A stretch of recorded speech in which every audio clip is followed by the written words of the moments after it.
Salam sejahtera untuk kita semua. Saudara-saudara yang kekasih dalam Tuhan Yesus Kristus, kita akan mempelajari satu bagian Alkitab dari Perjanjian Baru, Kisah Para Rasul pasal 2 ayat 42 sampai ayat 47. Dan dari bagian ini saya mengangkat satu topik, yaitu ciri-ciri gereja yang baik. Belajar dari cara hidup jemaat mula-mula. Sebelumnya kita membaca nats Alkitab, Kisah Para Rasul pasal 2 ayat 42 sampai 47. Mereka bertekun dalam pengajaran rasul-rasul dan dalam persekutuan. Dan mereka selalu berkumpul untuk memecahkan roti dan berdoa. Maka ketakutanlah mereka semua, sedang rasul-rasul itu mengadakan banyak mujizat dan tanda. Dan semua orang yang telah menjadi percaya tetap bersatu, dan segala kepunyaan mereka adalah kepunyaan bersama. Dan selalu ada dari mereka yang menjual harta miliknya, lalu membagi-bagikannya kepada semua orang sesuai dengan keperluan masing-masing. Dengan bertekun dan dengan sehati, mereka berkumpul tiap-tiap hari dalam bait Allah. Mereka memecahkan roti di rumah masing-masing secara bergilir dan makan bersama-sama dengan gembira dan dengan tulus hati, sambil memuji Allah, dan mereka disukai semua orang. Dan tiap-tiap hari Tuhan menambahkan jumlah mereka dengan orang yang diselamatkan. Nah, saudara-saudara yang kekasih dalam Tuhan Yesus Kristus, sekali lagi salam sejahtera untuk kita semua. Saudara-saudara, dalam perikop ini kita mendapatkan satu ringkasan yang jelas tentang ciri-ciri kehidupan gereja atau jemaat perdana. Nah, itu sekaligus akan menolong kita bagaimana membangun kehidupan gereja atau jemaat di masa kini yang sesuai dengan prinsip-prinsip Alkitab. Nah, apa saja ciri-ciri jemaat yang baik, ciri-ciri gereja yang baik? Berdasarkan teks Alkitab yang kita baca tadi, ciri pertama, gereja yang baik adalah sebuah gereja yang belajar. Saudara perhatikan di ayat 42 dikatakan, mereka bertekun dalam pengajaran rasul-rasul. Jadi jemaat mula-mula itu adalah orang-orang yang sudah percaya atau sudah beriman kepada Yesus Kristus. Namun ayat ini memberitahukan kepada kita bahwa percaya kepada Yesus itu baru merupakan langkah awal kekristenan, bukan akhir kehidupan Kristen. Jadi setelah mereka menjadi percaya kepada Yesus sebagai satu-satunya Tuhan dan Juru Selamat, mereka terus belajar dari para rasul. Jadi gereja pada waktu itu juga katakanlah menjadi seperti sekolah di mana jemaat menjadi murid-murid dan rasul-rasul adalah menjadi guru. Apa yang mereka pelajari? Apa yang diajarkan oleh rasul-rasul? Tentu saja yang mereka pelajari atau yang diajarkan oleh rasul-rasul adalah segala sesuatu yang telah diajarkan oleh Tuhan Yesus. Nah, bagaimana dengan kita di zaman sekarang? Kita sudah tidak punya rasul, tapi pada sisi yang lain kita punya Alkitab yang sudah lengkap, sudah utuh, sudah sempurna. Itu adalah firman Tuhan yang suci dan sempurna, kata John Calvin. Tidak ada firman lain di luar Alkitab. Saudara-saudara yang kekasih dalam Tuhan Yesus Kristus, prinsip ini mengajarkan sesuatu yang sangat baik bagi kita, yang sangat penting bagi kita, bahwa kita akan menjadi jemaat yang baik, kita menjadi gereja yang baik, kita menjadi persekutuan orang-orang Kristen yang baik, kalau kita dengan rendah hati mau terus belajar firman Tuhan. Kita semua tahu bahwa sekarang ini sudah tidak ada rasul. Tapi tugas mengajar itu tentu menjadi tanggung jawab khusus para pelayan Tuhan.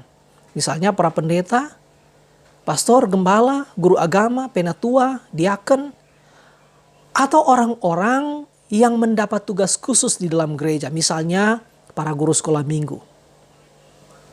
Tentu juga para pelayan Tuhan harus terus meminta pertolongan dari Tuhan untuk belajar sekaligus memahami firman Tuhan sebelum mereka mengajar jemaat. Sehingga yang diajarkan atau dikhotbahkan misalnya bukan hasil pikiran atau perasaan sendiri, tetapi sungguh-sungguh merupakan pengajaran firman Tuhan yang murni. Karena itu ingatlah prinsip ini. Untuk selamat atau untuk masuk surga, kita perlu beriman kepada Yesus Kristus. Tapi selama kita masih hidup di dunia ini, kita harus bertumbuh. Dan untuk bertumbuh itulah kita perlu pengajaran-pengajaran, kita perlu doktrin-doktrin yang benar dari firman Tuhan. Kalau kita tidak mau setia belajar firman Tuhan, maka kita tidak mungkin bertumbuh, kita tidak mungkin menghasilkan buah roh. Sebagaimana misalnya yang ditulis oleh Rasul Paulus dalam Galatia pasal 5 ayat 22 sampai 23. Galatia 5 ayat 22 sampai ayat 23 itu tentang buah roh. Nah, karena itu jemaat yang kekasih dalam Tuhan Yesus Kristus, kalau juga kita baca dalam 2 Timotius pasal 3 ayat 15 sampai 16, di situ juga dikatakan bahwa fungsi firman Tuhan itu bermanfaat untuk memberi hikmat, menuntun kepada keselamatan dalam Kristus, mengajar, menyatakan kesalahan, memperbaiki kelakuan, mendidik orang dalam kebenaran, dan memperlengkapi kita semua, memperlengkapi semua orang untuk melakukan perbuatan-perbuatan baik. Itulah sebabnya saya mengajak kita, mengingatkan kita semua, mari menjadi jemaat yang mau terus setia belajar firman Tuhan. Ciri yang kedua, gereja yang baik adalah sebuah gereja yang mementingkan persekutuan. Saudara perhatikan lagi ayat 42 dikatakan, mereka bertekun dalam pengajaran rasul-rasul dan dalam persekutuan.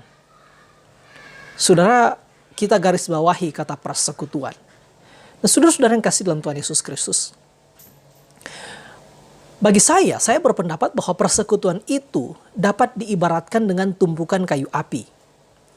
Api sulit menyala. Kalaupun menyala, apinya kecil kalau kayunya hanya satu. Tapi kalau kayunya banyak menjadi satu tumpukan, maka apinya pasti akan membesar. Begitu sebaliknya, kalau tumpukan kayu yang sudah menyala itu lalu setiap kayu, kalau tumpukan kayu yang sudah menyala itu, sekali lagi, lalu setiap kayu satu demi satu dipisahkan atau dikeluarkan dari tumpukan, maka pasti apinya juga akan segera mengecil, bahkan akan segera padam. Demikianlah juga dengan kehidupan gereja, dengan kehidupan jemaat kita. Kalau jemaat hanya memikirkan dirinya sendiri dan tidak mau mementingkan persekutuan, maka kita bukan jemaat yang baik. Kita menjadi jemaat yang tidak sesuai dengan prinsip Alkitab. Kita tidak punya kehangatan kasih dan pasti lama-kelamaan gereja kita akan bubar dan mati. Situasi pandemi saat-saat ini tidak boleh menjadi alasan kita untuk menjauh dari persekutuan-persekutuan ibadah. Selalu berusaha mencari cara untuk terus membangun persekutuan orang-orang percaya. Entah secara langsung atau melalui fasilitas-fasilitas teknologi yang Tuhan izinkan boleh kita gunakan. Saudara-saudara, gereja barulah merupakan gereja yang sebenarnya kalau gereja itu membangun persekutuan. Yang dimaksud dengan persekutuan bukan sekedar berkumpul untuk ibadah saja. Sebab apa gunanya misalnya kita mau berkumpul ibadah kalau sebagai masing-masing kita bukan melihat sesama jemaat sebagai saudara, tapi mungkin kita melihat yang lain sebagai musuh. Atau kita melihat mereka sebagai saingan, kompetitor. Akhirnya kita berkumpul tapi membenci dan suka bertengkar. Karena merasa paling benar dan menganggap orang lain selalu salah. Jadi sekali lagi, Mari kita bangun dan perkuat persekutuan yang tentu saja sejatinya dilandasi oleh kasih Kristus. Yang ketiga, ciri ketiga, gereja yang baik atau jemaat yang baik adalah sebuah gereja yang berdoa. Saudara perhatikan ayat 42. Dan mereka selalu berkumpul untuk memecahkan roti dan berdoa. Orang-orang Kristen saat itu sadar bahwa tidak mungkin mereka dapat hidup dengan bersandar pada kekuatan sendiri, dan bahwa mereka tidak perlu demikian. Mereka selalu datang ke hadirat Allah sebelum mereka melangkah di dunia ini. Mereka menghadapi banyak tantangan pada waktu itu. Mereka bahkan mengalami penghambatan dan penganiayaan. Tapi mereka sanggup menghadapi masalah-masalah kehidupan itu. Sebab apa? Sebab mereka pertama-tama selalu memelihara hubungan intim dengan Tuhan melalui doa. Tentu kalau kita berdoa bukan berarti tidak akan ada masalah. Tidak seperti itu. Sekali lagi, kalau kita berdoa bukan berarti tidak akan ada masalah. Tapi berdoa akan memberi kita kekuatan menghadapi masalah. Tentu bukan hanya berdoa bagi diri sendiri, tapi berdoa untuk orang lain juga. Nah, saudara-saudara yang kekasih dalam Tuhan Yesus Kristus, ada ilustrasi sederhana yang bisa menolong kita untuk memahami tentang prinsip berdoa yang baik, yaitu berdoa dengan prinsip 5 jari, sebagaimana hampir mirip dengan salam yang kita biasa gunakan di masa-masa social distancing ini. Masa-masa pandemi kita tidak berjabat tangan, tapi kita menggunakan salam dengan tangan seperti ini, dan saudara bisa lihat di gambar. Itu sebenarnya akan memberi pelajaran penting bagi kita untuk memahami hal-hal sekitar kehidupan berdoa. Jadi saudara perhatikan, jari yang paling dekat dengan dada kita adalah jempol, kemudian telunjuk, kemudian jari tengah, kemudian jari manis, dan yang terakhir, yang paling kecil adalah jari kelingking. Kelima jari ini bisa menjadi simbol siapa saja yang perlu kita doakan dalam kehidupan pribadi kita, dalam kehidupan persekutuan kita, yaitu sebagai berikut. Pertama, jari jempol. Jari jempol itu adalah jari yang paling dekat dengan dada kita ketika kita meletakkan seperti ini. Itu menggambarkan orang-orang yang paling dekat dengan kita. Suami atau istri, orang tua, anak-anak, kakak beradik. Doakan mereka. Doakan orang-orang yang paling dekat dengan kita. Orang-orang yang memiliki hubungan darah dengan kita. Artinya saya memberitahu ini untuk mengingatkan kita betapa banyak orang yang hanya terus mendoakan diri sendiri tapi lupa mendoakan orang-orang lain. Lalu yang kedua, setelah jempol adalah jari telunjuk. Jari telunjuk itu selalu kita pakai untuk menunjukkan arah. Ini adalah simbol dari orang-orang yang misalnya mengajar, menunjukkan arah yang benar. Siapa mereka? Itu mereka para guru, para pelayan Tuhan, aparat hukum, entah mereka polisi, tentara, hakim, dan lain-lain. Kita sebagai orang Kristen, sebagai gereja, sebagai jemaat perlu mendoakan mereka. Yang ketiga adalah jari tengah. Ini menjadi jari yang paling tinggi. Menunjukkan apa ini? Ini menunjukkan mereka yang menjadi pemimpin kita. Entah pemimpin di gereja atau pemimpin dalam kehidupan bermasyarakat. Kepala negara, kepala daerah, pemimpin-pemimpin gereja, kita harus mendoakan mereka. Lalu yang berikut adalah jari manis. Sebenarnya saudara tahu jari manis ini adalah jari yang paling lemah dari semua jari. Itu menunjukkan orang-orang kecil, orang-orang lemah, orang-orang yang sering terpinggirkan, orang-orang yang miskin. Gereja sejati harus terus menjangkau mereka dalam doa-doa. Tentu dalam tindakan juga, tapi ini ketika kita membicarakan tentang doa. Lalu yang terakhir adalah jari kelingking. Ini adalah jari yang paling kecil. Siapakah itu? Itu adalah pribadi kita. Artinya bahwa kita harus merasa kita paling kecil di hadapan Allah. Biarpun kita atau milik kita memiliki harta yang dan kedudukan di dunia dengan melimpah, tapi Yesus mengajarkan kita bahwa orang-orang yang meninggikan diri akan direndahkan dan orang yang merendahkan diri akan ditinggikan. Itu dicatat dalam Lukas 14 ayat 11. Nah, saudara-saudara, kalau saja setiap jemaat berdoa paling kurang dengan prinsip yang sederhana tadi, maka jemaat akan menjadi kuat, menjadi gereja yang kuat di dalam Tuhan.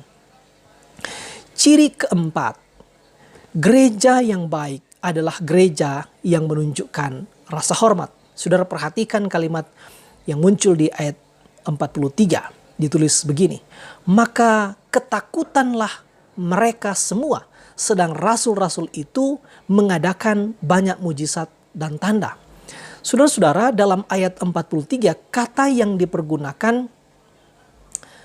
ketakutan sebenarnya mempunyai pengertian segan atau terpesona.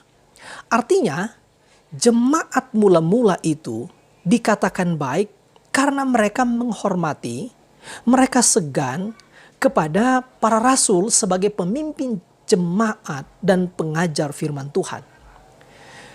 Saudara-saudara, tentu di antara sesama mereka, baik sesama rasul maupun sesama jemaat juga saling menghormati, saling segan. Ini pengajaran yang sangat baik bagi kita supaya baik antar sesama pelayan Tuhan, sesama majelis gereja harus saling menunjukkan rasa hormat dan saling segan.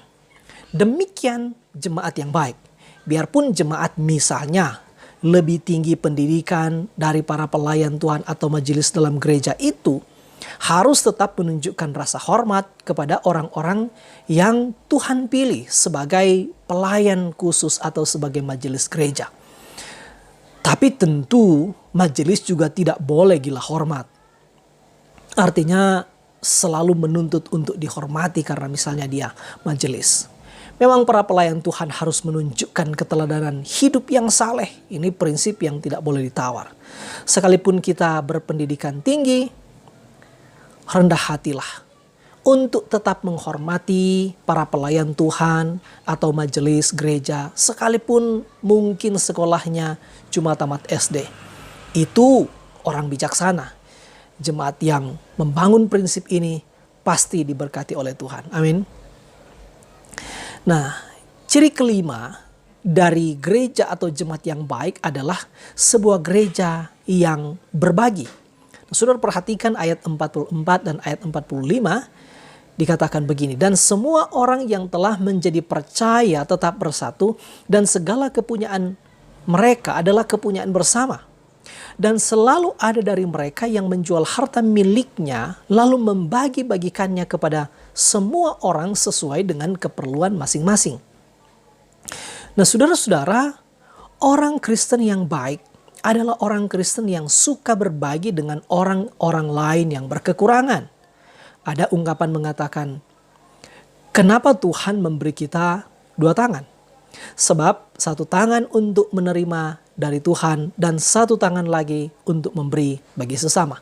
Demikianlah jemaat mula-mula meneladankan sesuatu yang sangat baik bagi kita di masa kini.